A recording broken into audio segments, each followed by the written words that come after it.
What up, everybody? He's listening. Welcome back to At the Table. What's up, Jesse? What's up, Kev? Welcome back, everybody. All right. You know the drill. Yeah, you know the drill. Hey, what's one thing that made you happy this week? One thing made me happy.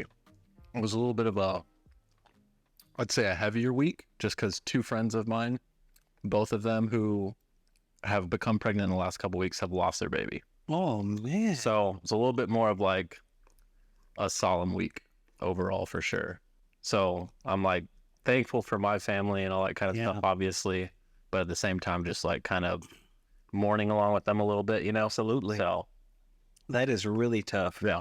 I'm sorry to hear that. Yeah. I mean, I'm happy for the circle that I got for Yeah. sure. It makes me happy that like good times are bad, you know? Right. You got people that are there for you, you know? Yeah. Like if something were to happen, I know I could call up Kev, I know I could call up these guys in my group, you know? Yeah. And just, so yeah, it's solemn, but like, Yeah. I'm happy that, you know, community's a good thing to have for that reason, right?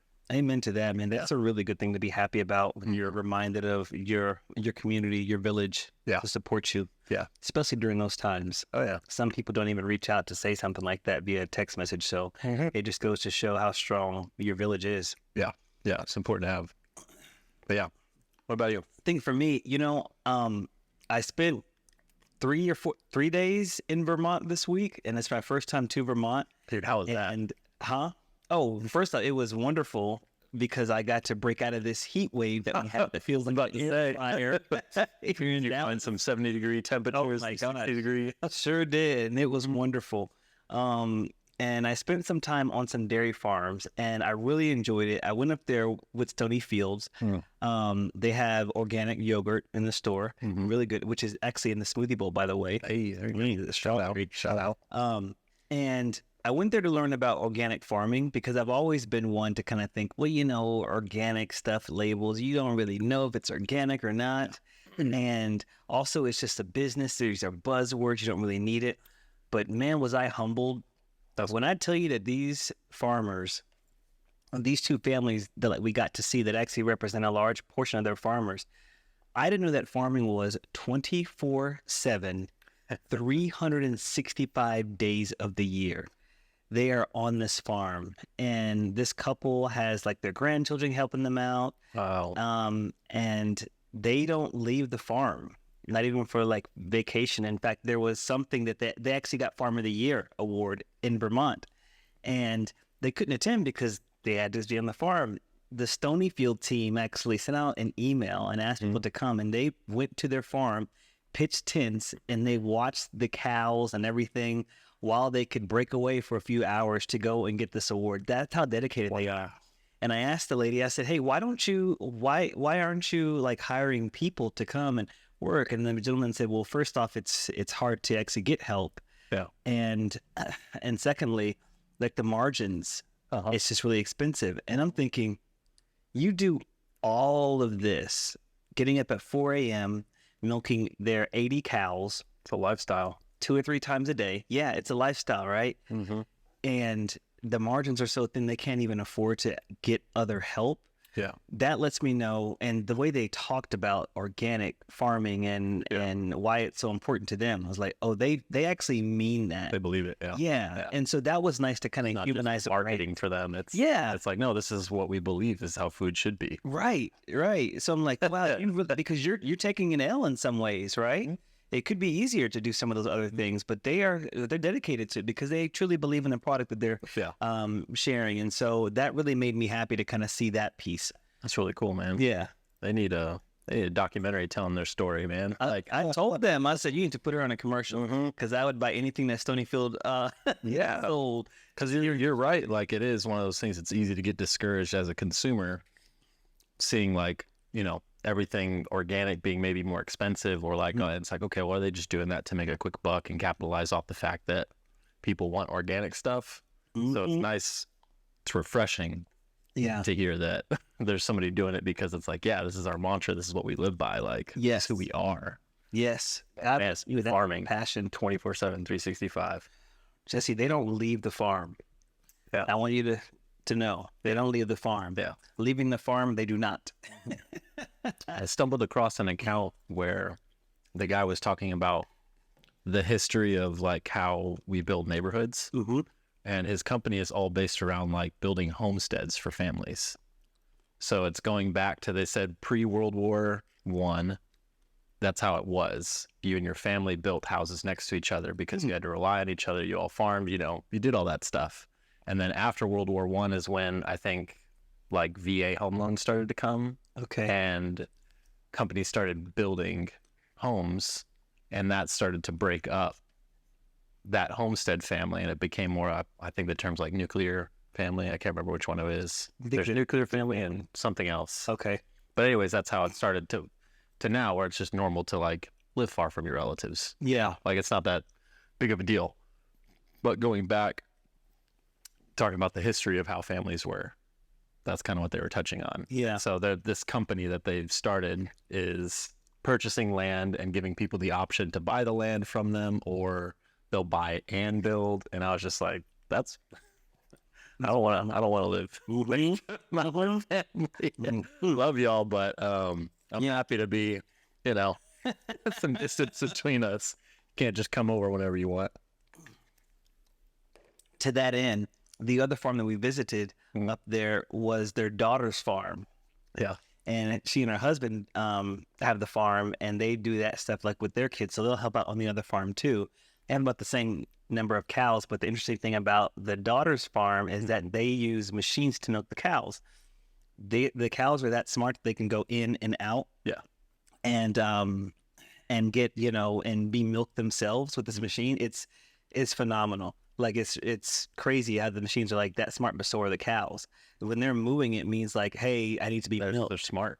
Yeah. Wow. And they'll just go on over there and just go and be milked by the machine and walk out. All right. And so I asked the daughter, I was like, why aren't your parents doing this? And she said, it's hard to work with family. That's how it is. I get that exactly. I was like, good. Enough. You may have to say anything else. I know everything. I know Y'all are in each other's business all the time, aren't y'all? Okay. Oh, man.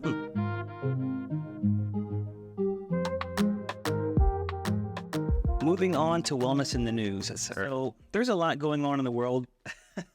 Per usual. As per usual, right? But I wanted to spend a little bit more time diving into ChatGPT today. Okay. Wellness in the news. Okay. Yeah. But maybe some of the highlights that you all should know about right now. That they've had 5 cases of malaria pop up in the U.S. recently. Really? Yeah. But it just kind of goes to show, again, how some of these diseases are propagating in places where you may not think that they would be. And so, of course, they're like investigating all that. And the cases were in Florida and Texas. Oh. I'm like, that's what piqued my interest. I was like, what's going on down the street? In Gainesville, Florida, and I don't forget where it was in Texas. But it's just something that people should know about. And it kind of reminds us of the Zika outbreak a couple years ago. I'm remembering that I just read like a conspiracy theory article about this. Okay. Oh my gosh. I clicked on it and someone literally said that the government's releasing genetically modified mosquitoes that were supposed to like not be the type of mosquitoes that bite you. Mm-hmm. And because, it's the government and blah, blah, blah, that those mosquitoes are now giving us malaria. It was their plan to curb the population. So that's out there. Yeah. I was going to do this in my rant last week, but I'm finishing up this book called Conspirituality. Yes, you were telling me about that. And how conspiracy theories are affecting healthcare because of stuff like that. People are just putting out these wild things, and it's not really proven. Mm-hmm. But everyone has like their own truth now, and it's just how they're trying to like combat it. And one of the things that this person said, I thought it was really astute. Like sometimes they're always trying to say that this is wrong, you're wrong, and here's the data for it. Yeah. But rather than speaking to the reason why it's sticking, which is a little bit nuanced, right? Like people are believing that for a reason. Yeah. Speak to that reason. Yeah. Why? You know what I mean? Mm-hmm. So that way some of those things can become less sticky. Mm-hmm. Yes. But the reason why this is also important is that I'm not sure if y'all have watched the news, but there is a massive health healthcare drug shortage right now, particularly with cancer medications. But it's not just cancer. There's a lot of medications because of the supply chain and other issues related to that. And so they are experiencing huge shortages. And so a lot of patients aren't able to get the care that they need. And so I could just imagine if there was a malaria outbreak, it would be hard to get medication. They had that with the flu outbreak, like last year. It was hard to get some of the medications. And so just something to kind of think about, just safeguarding yourself, being careful, using if you have to. If you're going out in wooded areas, do the mosquito repellent. They've got natural ones out there. But just things that you should kind of think about. And prayers up. My mom has stage 3 cancer. I've been open about that. But there has been a huge shortage of cancer medication out there. And so they're talking about that, like with the generic makers of the drugs, they can't even get them. And so what doctors are having to do right now is put patients on a priority list. Ooh. So meaning that, like, honestly, who has the best chance of survival to give them to them. And they do have some alternatives, but they're not using those for a reason, just because sometimes the negative outcomes aren't good. Yeah. I'm sorry. Sometimes the positive outcomes don't outweigh some of the negative side effects of it. Yeah.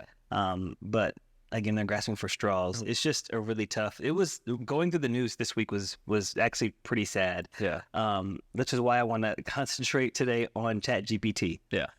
So what I thought would be fun is, first off, like, everyone's been really scared about it, especially in schools, and listen to so many podcasts about teachers talking about how it's cheating. But there are, or the potential to cheat. I tend to think that ChatGPT, we just need to go ahead and embrace it and not fear it and not try to demonize it, but just try to embrace it for what it is and use it, knowing that all technology is going to have its flaws. Yeah. But just a couple things that I thought I'm just going to highlight in that how it's been, or how it works, and why they're using it for medicine. All right.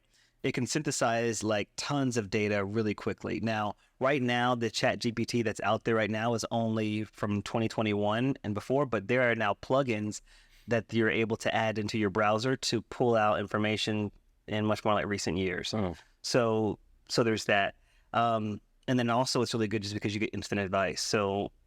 And recommendations on things. So if you're trying to build out like a meal plan or a nutrition plan for yourself, you can just kind of do that stuff. Yeah. So I wanted to go down the list of some of the top ways right now that it's changing healthcare, and you tell me if it's hot or not, or, Okay. if like your reaction to them. Okay. All right. So first thing it's doing, it's a virtual assistant for telemedicine. So telemedicine just helping, not having to come in and see your doctor. And so it's been helpful in helping patients to schedule appointments and to receive treatments and to manage their overall health care.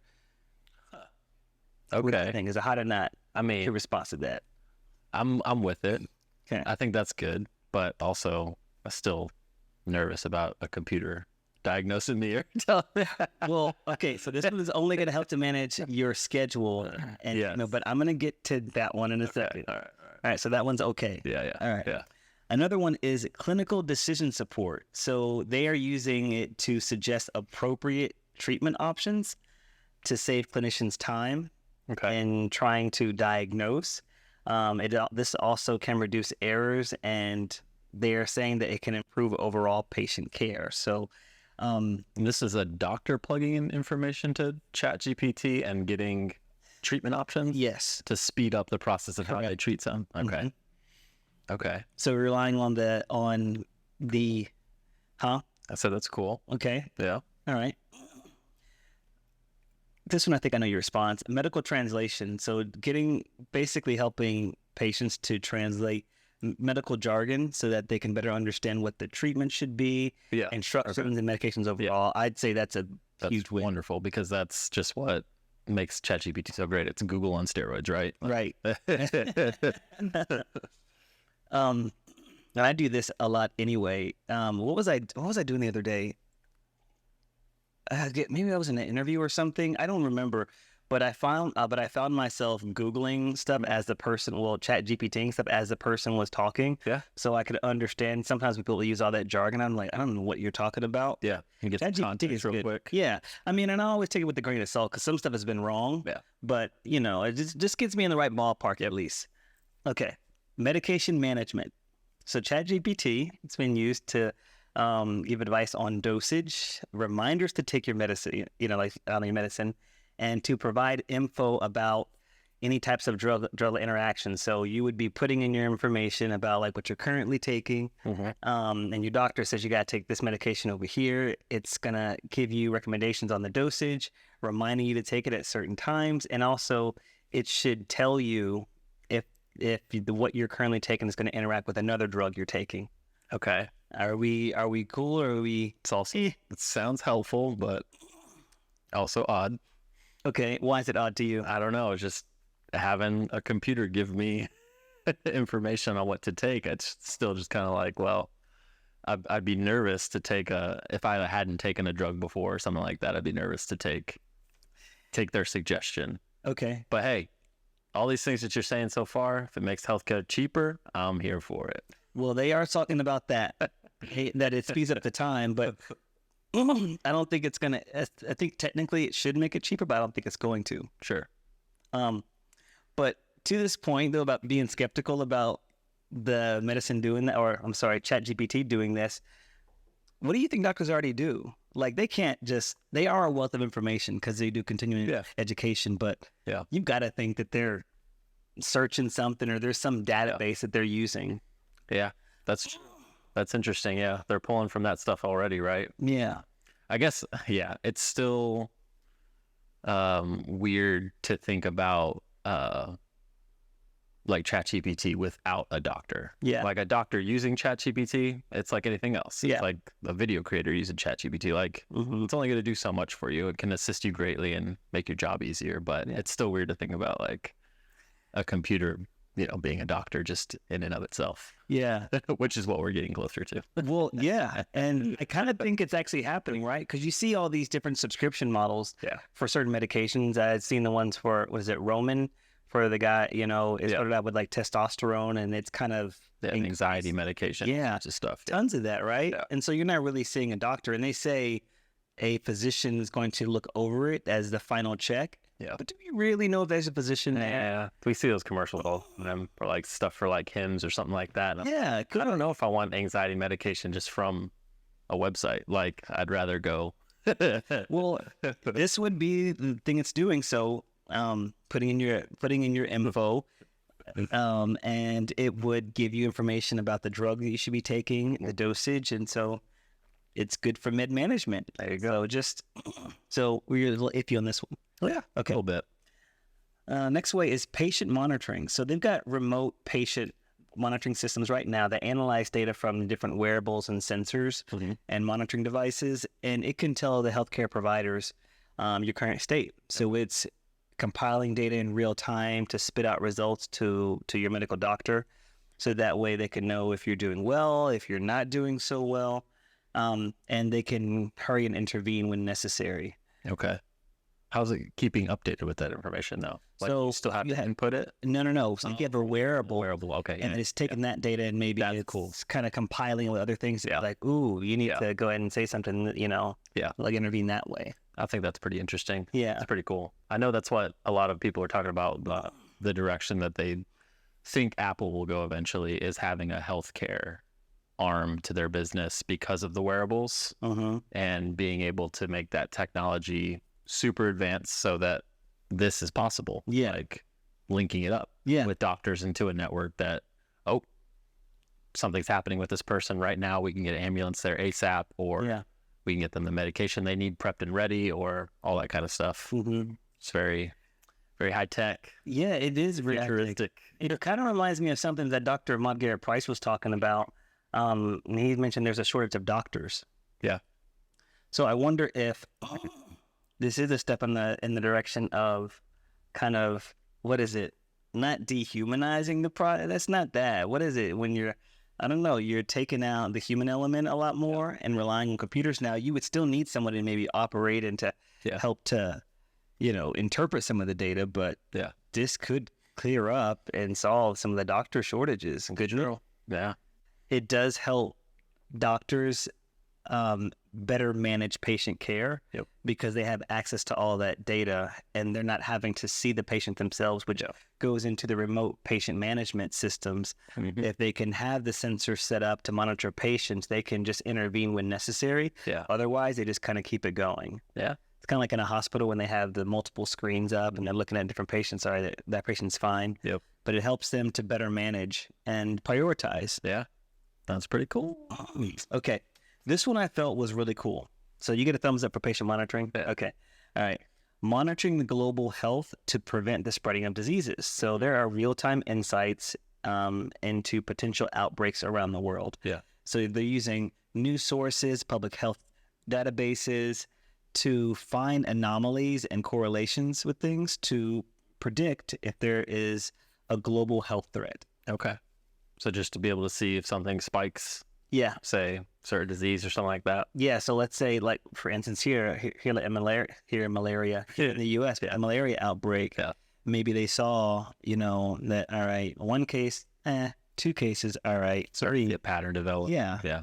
So it kind of sets off alarm bells, and so if they are pulling data from all these different hospital systems and whatnot, and they're seeing there's a large influx of XYZ diseases, it can maybe be better at predicting it. I feel like that already exists anyway, but maybe this one with ChatGPT is going to be more predictive. Maybe they're looking at some of the symptoms or something else to be like, hey, this is historically, this maybe is going to cause an outbreak, or this is leading up to an outbreak. Yeah. Yeah. Well, it's like kind of a refresher.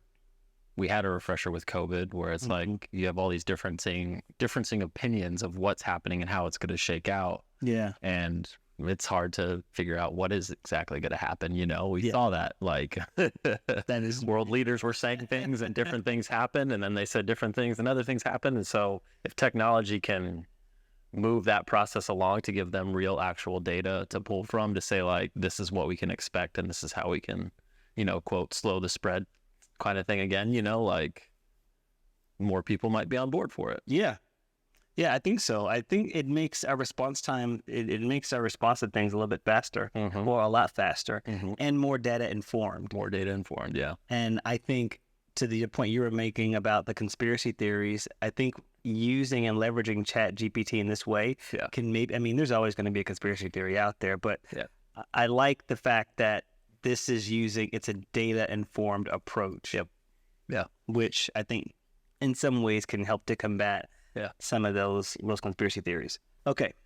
I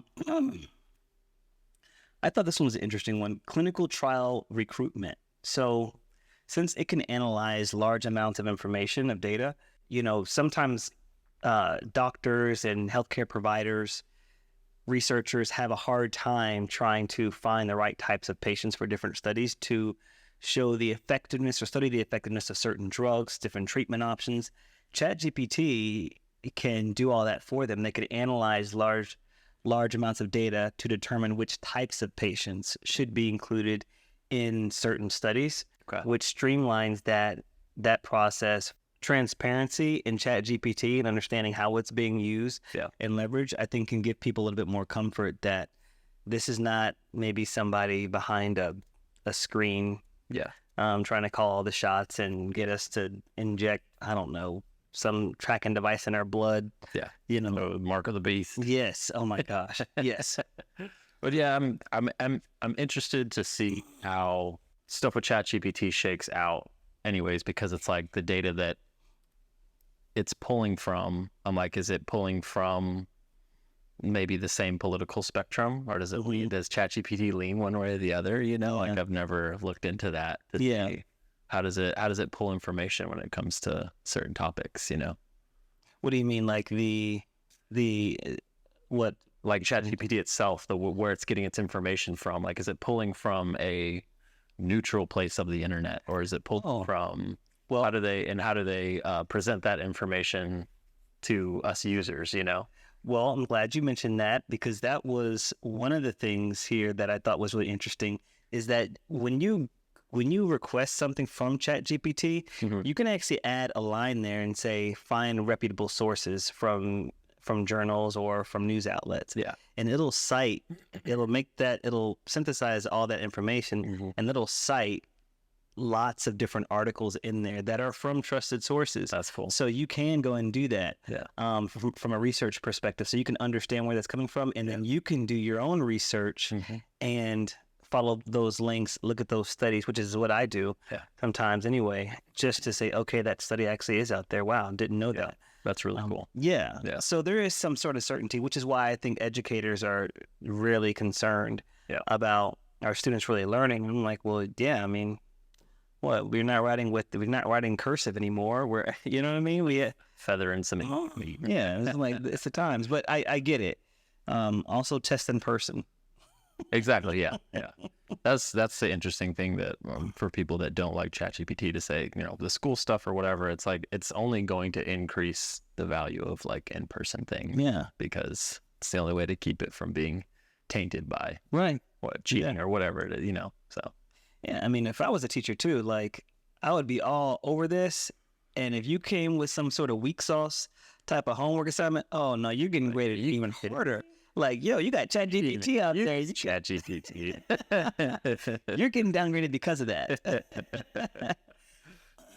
Okay, so two last things I thought were interesting, and this goes to your point about maybe streamlining and making it cheaper, is that it's good for patient triage. So they've been using it to screen patients when they come into a healthcare facility.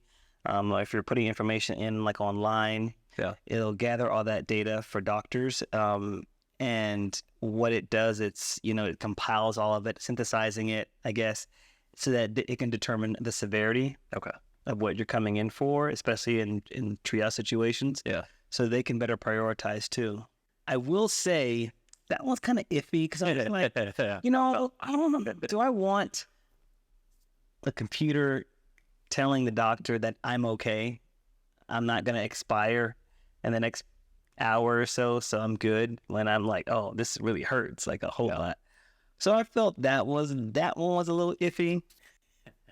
I mean, like, just makes me think of that kids movie, Big Hero 6. You ever seen that movie? It's basically like a college guy invents essentially a helper, but it's like a doctor that's in your house, and it's just this little inflatable, it's in a box, and it inflates, and it becomes this buddy with this other kid, and that's what the movie's about. But he's like, the whole purpose of creating it was to be able to diagnose you and take care of you without ever having to go to the doctor. It's like having a doctor in the house. So we're getting closer. We are getting closer to that, obviously. Oh, wait. I mean, I've been using WebMD for a minute now. And I thought I've had all kinds of things because of WebMD. Oh no! I got X, Y, and Z. Exactly. I got it works. And the first thing my doctors always say this, like, stop reading WMD. Oh, they hate it, right? Oh, they all say that. Like, stop reading that. Like, oh my gosh, why are you even here? Yes, it's accurate, but they're like, stop diagnosing. But technically, that's what ChatGPT is, just WebMD on steroids. And the last one I thought was really interesting was it's being used right now for mental health support. So it helps to screen for mental health conditions. It offers up coping strategies, and then it also identifies resources for people right away. I actually saw this. I tested it out to see how sensitive it was. Yeah. But when you're asking questions that deal with your own sadness, I think it automatically builds in a response, even if it answers your questions. Yeah. Consider talking to a licensed medical professional or a therapist to talk through some of those things, blah, blah, blah. Yeah. So it proactively does that. And, some people will use Google to Google how to do certain things that are, that cause like self-harm. Yeah. ChatGPT doesn't do that. It won't even compute. It'll just come up and be like, here's a resource right now, that you should call directly to a resource. Yeah. And it'll say, and I saw one of them, it said, I'm so sorry that you're feeling like this. Yeah. Here's a resource that you should call right now. And so it offers that up. And so I thought that was really good, like in between, just explaining happiness to people or depression or anxiety and things, Yeah. and offers up those strategies, it also will ring the alarm, like based off of your query and stuff like that, doesn't give us a lot of, comfort that you're okay. Yeah. So go What here. or what if you just got a phone call from That's what I'm a suicide helpline, right? Like someone that just says, "Hey, hello, like, is everything okay? Like, talk real quick, like," and just try to stop you in that moment right there. You know, You know? I think it's next, man. Yeah. I was thinking about that. For real. I was like, It's like you can't even decline the call. Like it pops up and they're talking, Yeah. Like that'd be kind of cool. yeah, that would be really, really cool. Yeah. Because that's something that like, might shake somebody out of being stuck in that moment, So, wow.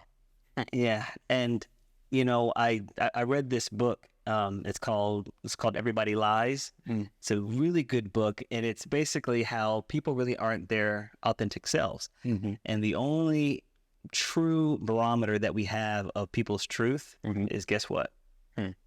Search results. What people really think. And I thought, I was like, oh my God, that's so What would your search results say about you? Yeah. And so they use Google Trends and like analytics to determine stuff, like to determine, the pulse on things. And so I love that. This got me thinking about that. Yeah. That like it's smart enough. We're using technology to be smart enough to kind of predict the human behavior. That's human behavior that could be negative. Yeah. Now this only exists for ChatGPT, but just imagine, Bing does it, and I think Bing is that one yet. No one has used Bing. No, isn't ChatGPT like incorporated into Bing now or something? Yeah, it like is. That? Yeah, but it just is it? I can just give Microsoft some feedback really quickly. It's like, do you remember that restaurant that you went to that says it looks like Christmas threw up? Yeah. It's like that on the Bing homepage. Okay. It's like everything else. That's on brand for Microsoft. Yeah. Stop. There were so many different things going on. I was like, all right, I got to stop. Yeah. It's giving me vertigo. Yeah. The room's spinning. Oh my God. But I kind of feel that it's good because it could predict some of the harmful human behaviors that people are doing. And it knows that, like, because you're being your authentic self whenever you're typing in. Yeah. So interesting. Yeah.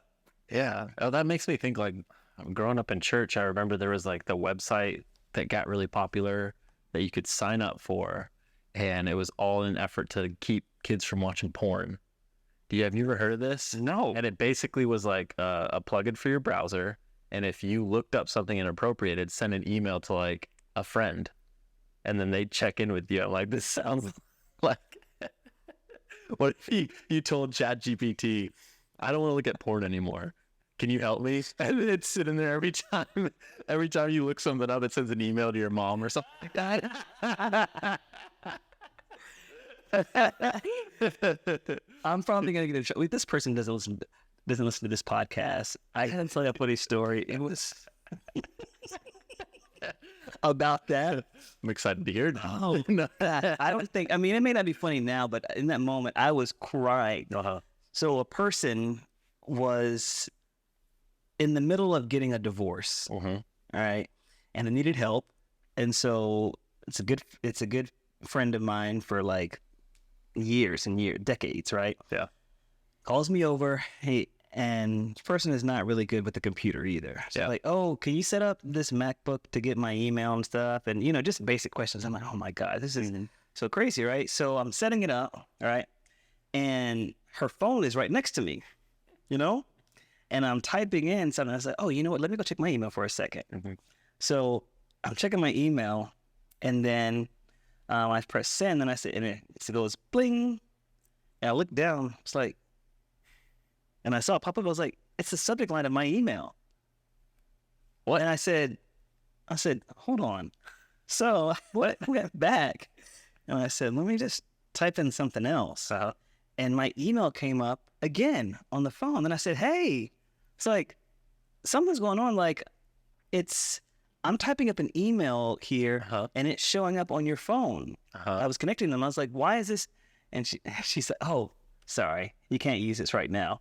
It was her ex's. So she put this software. See what he was typing in. And he was looking at all his ports. And she was like, "You're not even working. I'm even looking." And I could not stop laughing. Oh, holy so.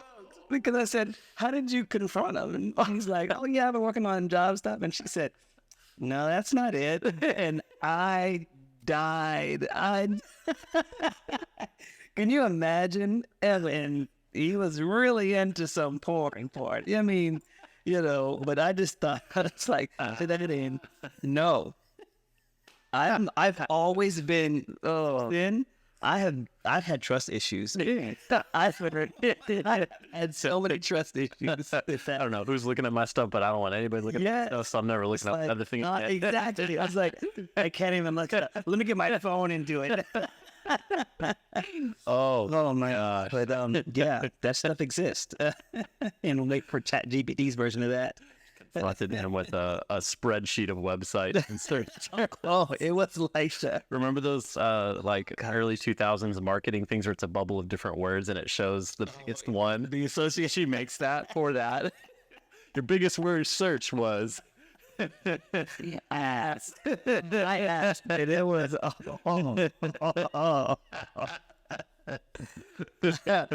said, "This is so funny, but I feel so violated. I feel so violated by it." nothing sacred, nothing. Yeah, I was like, "Whoa!" You gotta know at that point you're already getting into. You know what I mean? It's done. I just need the evidence so I could. Yeah. But I just thought, it's like, I'm never using this computer ever again. Ooh. So yeah. That wraps up Wellness in the News this week. Good stuff, man. Not a bad way to end it. Don't look at porn, kids. Do you feel there's not enough time on your schedule to meal prep? Then I got you, fam. Today's episode is brought to you by the Fit Cook Meals, delicious flavor-packed meals fit for a busy lifestyle. When I started sharing recipes and health tips over 10 years ago, I always wanted to launch a prepared meal service for those needing some extra help keeping in line with wellness goals. So I partnered with registered dietitians and nutrition experts around the country to curate a menu of nutritionally dense meals that fit any style of eating, including low-carb, gluten-free, plant-based, and even Mediterranean. All meals are chef-prepared, not in some huge factory, and they're made in restaurants and commissaries and ghost kitchens in your area, so you get the freshest meal experience as possible. Meals are lower sodium, so you can season to taste, and most importantly, to both you and me, they are flavor-packed. Head over to meals.fitmencook.com to get started with your first set of meals. You receive a discount when you sign up for a weekly subscription. Again, that is meals.fitmencook.com. Now, back to the table. Welcome back. I love these last two pieces. What's on your mind? Okay. So, Yeah. Jesse, I'm going to kick it to you first. What's on my mind? Honestly, man, politics has been on my mind a lot lately. Just because I know we're coming close to 2024. It's going to be here before we know it. Yeah.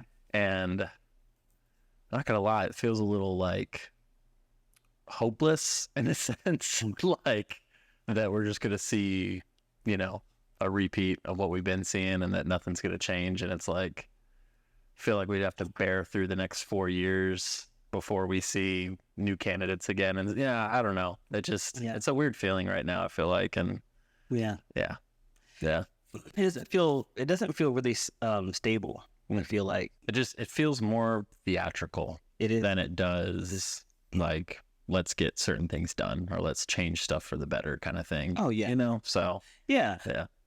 I was talking with someone just this past week when I was on the plane in Vermont and talking about politics, and I just said, I really feel that like politics isn't really necessarily about making change, or maybe that's a small subset of it, as much as it is holding on to power. Yeah. Because if you look at some of the big ideas and theories out there, some of them are really wild. Yeah.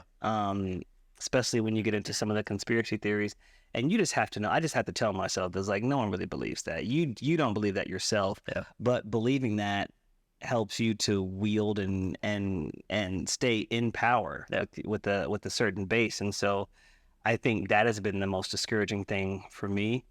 looking at politics is that when people say it's broken, yeah, it really is broken. So I share that, and like, I'm not looking forward to this circus. No, yeah, not at all. Okay, so what's been on my mind Yep. is it has been 2023 has just been a doozy for me, just all around, like personally, spiritually, professionally, and it just had a lot of unfortunate events happen in the past 2 or 3 months, and it's just compounding. Yeah. And I was talking to my attorney. This is how serious some of the things have gotten, and just people.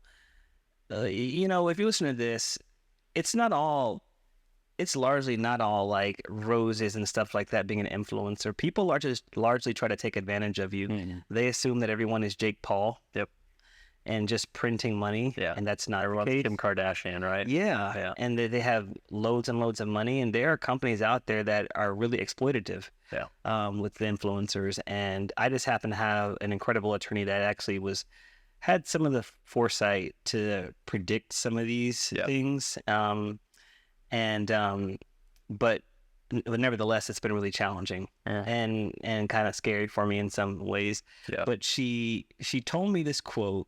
Her father passed away last year due to complications from COVID. Mm-hmm. And she said, my father was a greeting card salesman.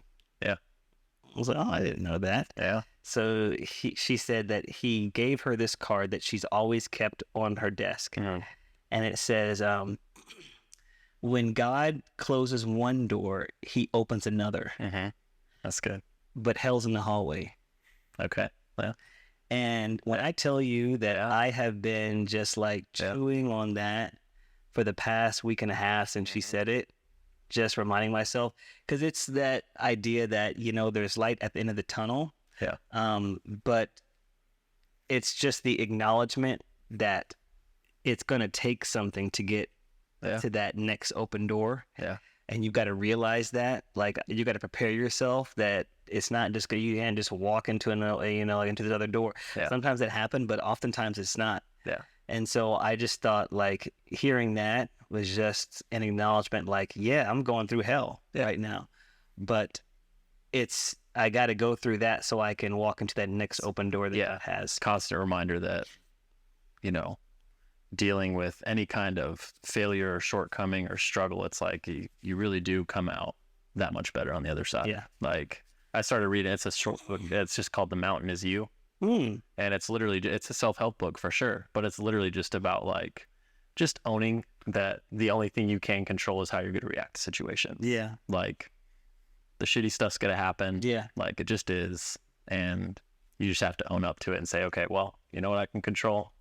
My reaction to this right now. Yeah. You know, I can control what I'm going to do tomorrow. Yeah. Like, or what I'm going to do in this moment. Right. You know, and that's that. Give yourself grace, you know? Yeah. Like, it's not always easy, right? No, not at all. You know, but it's, you have to remind yourself. One of my favorite scriptures is, was that Romans 12, be renewed in your mind. Sorry, be not conformed to this world, but be renewed in your mind. Yeah. And I like that scripture just because the renewal piece is what I've always kind of like dug into, just because that's a constant practice, renewing. Yeah. It's not just one time, right? It's a constant thing. And so whether that's one time a day, once a week, or like whenever you need that reminder, hey, you need to get a fresh perspective on this. You've got to actively work against just looking at things so bleak.